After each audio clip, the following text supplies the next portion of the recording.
Today, we're going to talk about one of the most iconic speeches in the history of marketing. We're going to dive into how Steve Jobs created the best marketing strategy ever, and we're going to explore the three main marketing ideas that turned Apple into one of the biggest and most successful companies in the world. Before we dive into the speech, let's talk about Steve Jobs and Apple. Steve Jobs was a visionary and a master at marketing. Apple, under his leadership, became one of the most successful companies in the world. It wasn't just the products that made Apple so successful.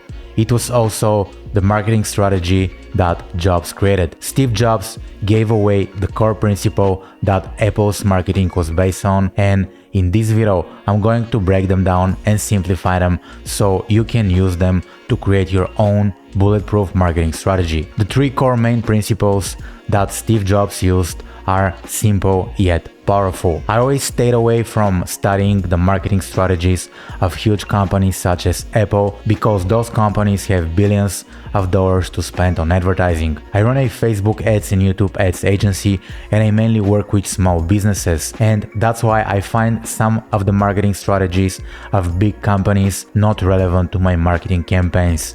But this one is completely different. This marketing strategy is the reason why Apple has so much money to spend on advertising in the first place. Now, let's start with the first principle that Steve Jobs used to create Apple's super effective marketing strategy. It is what we call today value-based marketing, and let me explain. The speech video starts with Steve Jobs talking about how the world we live in today is noisy, and he says that to make people remember you need to focus your marketing on values. The goal of value-based marketing is to communicate the value that a product or service provides to customers, such as solving a problem or meeting a specific need or achieving transformation, rather than simply promoting its features or benefits. Value-based marketing aims to create a strong emotional connection between the brand and the customer by providing them value beyond the transaction. Here is a simple example to help you understand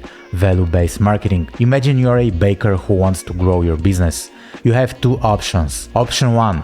Sell the cheapest bread in town. You lower your prices as much as possible, cut corners on ingredients, and hope that people will come to you because you're the cheapest. Option 2. Sell the best bread in town. Use high quality ingredients.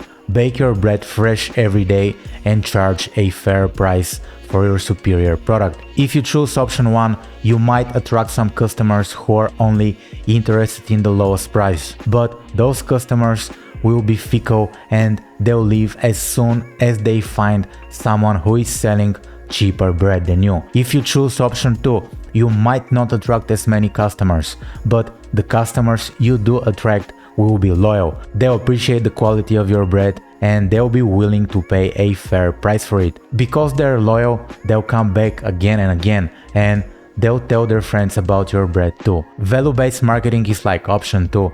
It's about providing the best possible value to your customers, even if that means charging a higher price than your competitors. By providing value that gets beyond the transaction, you build loyal customers who will stick with you for the long term. And if you think about it, this is what Apple does as well. They charge premium prices, but their products offer an amazing customer experience. Now, let's take a look at the second marketing principle that Steve Jobs used to build Apple's marketing strategy. Be fully aware of who you are and what you stand for. And here, I'll give you another example from a different company. A great example of a company that successfully knows what they stand for is Dollar Shave Club. When the company was founded, the shaving market was dominated by big players like Gillette, and most consumers saw shaving as a tedious task that required spending a lot of money on razors. Dollar Shave Club saw an opportunity to differentiate themselves by offering a subscription-based service that delivered high-quality razors at a fraction of the cost of their competitors. They also differentiated themselves through their humorous marketing campaigns, which resonated with younger, tech-savvy consumers. The Dollar Shave Club's brand identity centers around offering affordable, high-quality razors and other grooming products with a no-nonsense humorous approach. Their slogan, "Shave time, shave money," highlights their value proposition of delivering convenience and cost savings to customers.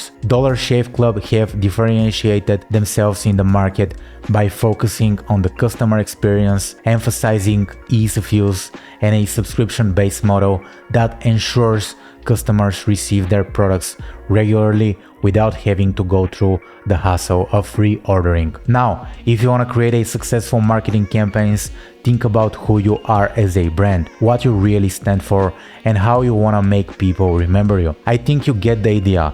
Now let's get to the third principle that Steve Jobs used to create Apple's marketing strategy, and this is the most misunderstood but yet the most important one. Let's call this one transformation marketing. In the speech, Steve Jobs mentioned, "Apple is about people with passion can change the world. The people who are crazy enough to change the world are the ones who actually do." It honors those people who want to change the world. Here, Apple focuses on the customer and how the transformation will benefit them. Apple is not positioned as a technology company, but more as a tool to change the world. It's an honor to be an Apple user because you're one of the people who dare to change the world. And here's how the famous slogan, "Think different," comes into play. If you dare to change the world and think differently, you're a creator, innovator, and even in the speech, Steve Jobs makes a joke and says that people who change the world would be using Apple products if the company existed in the past. Now, let me give you even a simpler example of how you can use transformation marketing. Imagine you're selling a gym membership. You could tell your potential customers about the equipment, the classes, the facilities, and the price. But that's not what they really care about. What they really want to do is transform their bodies and transform their lives. So instead of focusing on the features of the gym, focus on the transformation your customers will experience. Sell them on the feeling of being strong, healthy, and confident. Sell them on the pride they'll feel when they look themselves in the mirror. That's how you sell the transformation in marketing. This was the video for today, where we covered the 3 core marketing principles that Steve Jobs used to turn Apple into a leading technology company. If you're interested in learning more about digital marketing or growing your business online, feel free to check the links in the description below. My name is Nico. In this channel I talk about marketing, business and wealth. Make sure you subscribe and I'll talk to you soon.